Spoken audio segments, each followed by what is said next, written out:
Hello, in front of me I've got LG K41s. In this video we'll check if this phone has SD card slot. In order to check it, we'll have to eject this SIM card tray. So let me do it right now.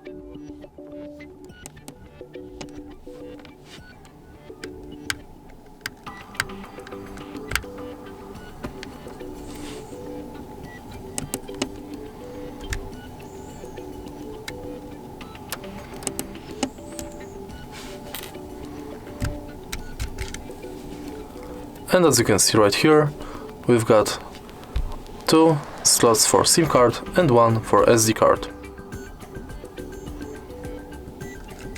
If you find this video helpful, please leave like, comment and subscribe.